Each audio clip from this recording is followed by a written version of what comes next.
Hello, hi बच्चों, welcome to my YouTube channel बदनाम करेक जी के विथ कमर। और बच्चों, मैं आशा करता हूँ कि आप लोग अच्छे होंगे, बढ़िया होंगे, ठीक होंगे इस कोरोना काल में। तो चलिए आज हम पढ़ते हैं भारतीय संविधान के भाग 2 व अनुच्छेद 5 से 11 तक। मैंने पिछले वीडियो में बनाया था कि भाग 1 में जितने भी अनुच्छेद आ रहे थे उसके बारे में बता दिया था। आप पीछे मेरा वीडियो जाके देख सकते हैं अगर नहीं देखे हैं।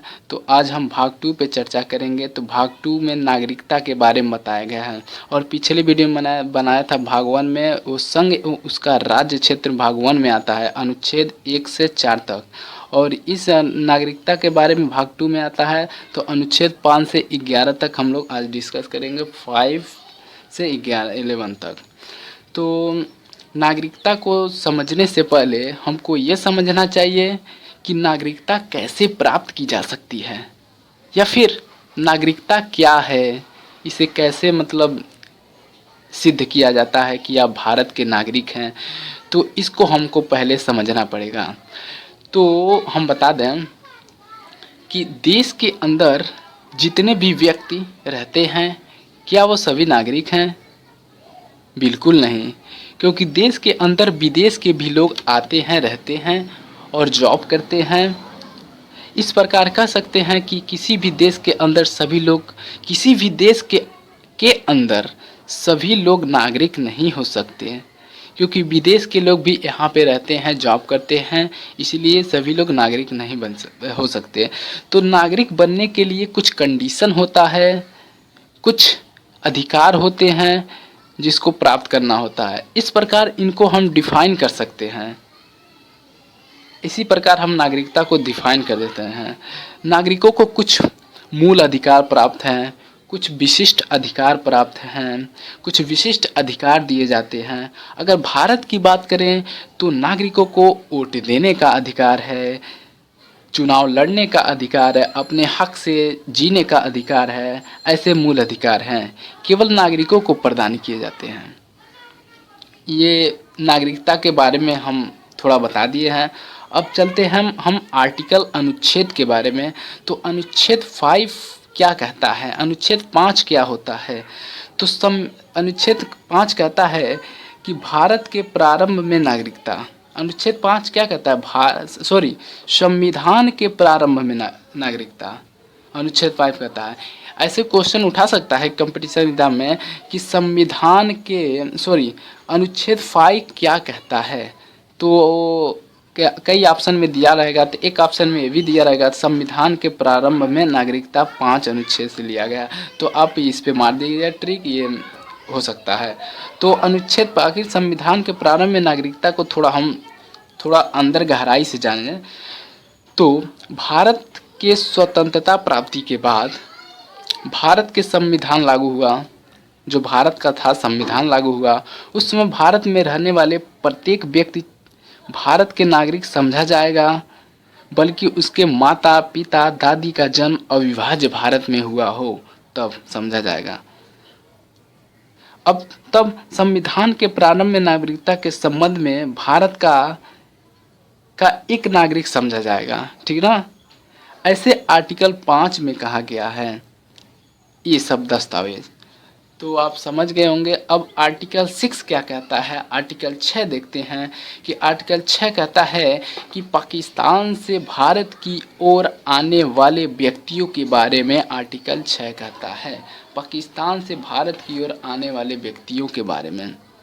तो आखिर देखा जाए इसको भी, तो पाकिस्तान से भारत की ओर आने वाले व्यक्तियों के बारे में, यदि पाकिस्तान से भारत की ओर आने वाले व्यक्तियों का भारत का नागरिक समझा जाएगा, मतलब जो पाकिस्तान से भारत आ रहे हैं उनको नागरिक समझा जाएगा यदि उनके माता पिता का जन्म अविभाज्य भारत में हुआ हो, तब इनका नागरिक समझा जाएगा। इसको ज़्यादा हम डिटेल से नहीं बता रहे हैं, क्योंकि ज़्यादा डिटेल में जानकर नहीं करेंगे। जो महत्वपूर्ण उसी को मैं बता रहा हूँ। ये आखिर परीक्षा में आपके इतना डिटेल से नहीं पूछेगा, तो इसीलिए आप इतना ही ध्यान देंगे। अब आते हैं आर्टिकल 7 में आर्टिकल 7 क्या कहता है, अनुच्छेद 7 क्या कहता है, भारत से पाकिस्तान की ओर आने वाले व्यक्तियों के बारे में, जो भारत से पाकिस्तान की ओर जा रहे हैं उनके बारे में आखिर क्या कहता है। तो आर्टिकल 7 कहता है, आप ध्यान देंगे। अब अनुच्छेद 8 में हम लोग चर्चा करेंगे। अनुच्छेद 8 क्या होता है। तो अनुच्छेद 8 कहता है कि भारतीय मूल के व्यक्तियों के संबंध में, जो भारत के मूल के व्यक्ति हैं उनके संबंध में हम अनुच्छेद 8 में चर्चा करेंगे। तो आखिर क्या होता है, भारत के जो नागरिक हैं अन्य देशों में चले गए तो उनके बच्चों के नागरिकता का उनके बच्चे भी नागरिक कहलाएंगे। अगर भारत के जो नागरिक हैं वो अन्य देश में चले गए हैं तो उनके बच्चे भी नागरिक कहलाएंगे, उनको नागरिकता से बेदखल नहीं किया जाएगा, ये आप ध्यान देंगे। अब अनुच्छेद 9 क्या कहता है कि नागरिकता की समाप्ति। आखिर नागरिकता कैसे समाप्त होता है इसके बारे में हम देखेंगे। तो भारत नागरिकों, जो भारत के नागरिक हैं वो अन्य देश में जाकर रह रहे हैं, जो भारत के नागरिक हैं वो अन्य देश में, जो भारत के नागरिक हैं वो अन्य देश में जाकर रह रहे हैं, तो युद्ध के समय भारत के नागरिकों को या किसी शत्रु की सहायता करता है तो भारत के नागरिक से बेदखल कर दिया जाएगा, बेदखल, उनको भारत की नागरिकता को हटा दिया जाएगा अगर अपने शत्रुओं की वो सहायता करता है तब। ये आर्टिकल 9 में कहा गया है। अब आर्टिकल 10 क्या कहता है, अनुच्छेद 10 कहता है कि नागरिकता का बना रहना। क्या है, नागरिकता का बना रहना।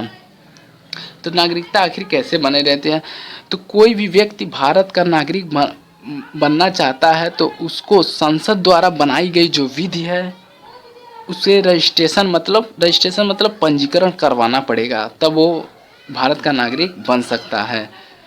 कोई विदेश की महिला है जो भारत में शादी कर रही है तो ये सब दस्तावेज को उसको रजिस्ट्रेशन कराना पड़ेगा और संसद के हर नियमों को, कानूनों को अच्छी तरह से जानना पड़ेगा, उस पर चलना पड़ेगा तो भारत की नागरिक बन सकती है। ये अनुच्छेद 10 में कहा गया, अनुच्छेद 10 में कहा गया है। अब अनुच्छेद 11 में क्या कहा गया है, तो अनुच्छेद 11 में कहा गया है संसद के नागरिकता के संबंध में नियम। अनुच्छेद 11 में कहा गया है संसद के नागरिकता के संबंध में नियम। तो नागरिकता अधिनियम सन 1955 भारत सरकार ने बनवाया था। बस इतना ही आप याद रखेंगे, इसके बारे में ज़्यादा डिटेल से नहीं, बस इतना ही कि 1955 में नागरिकता अधिनियम भारत सरकार ने बनवाया था। तो फिलहाल आज इतना ही था। अब नेक्स्ट वीडियो बनाएंगे तो भाग 3 में जितने भी आर्टिकल रहेंगे उस पर मैंने चर्चा कर देंगे, आप अच्छी तरह से देख लीजिएगा। तो आज फ़िलहाल बस इतना ही। अगर मैंने अभी तक मेरे चैनल को आप लोग सब्सक्राइब नहीं किया है तो प्लीज़ सब्सक्राइब कर दीजिए और बेल आइकन के घंटी को प्रेस कर दीजिए और शेयर और कमेंट करते रहिए अपने दोस्तों के पास। अगर कोई कन्फ्यूज़न हो तो आप हमें कमेंट के ज़रिए हमको पूछ सकते हैं। तो और मेरे वीडियो को एक लोग के पास शेयर करिए और पूरे भारत में फैला दीजिए इस वीडियो को। तो फिलहाल आज का वीडियो बस इतना, चलते हैं फिर। Bye bye bye bye bye bye bye bye.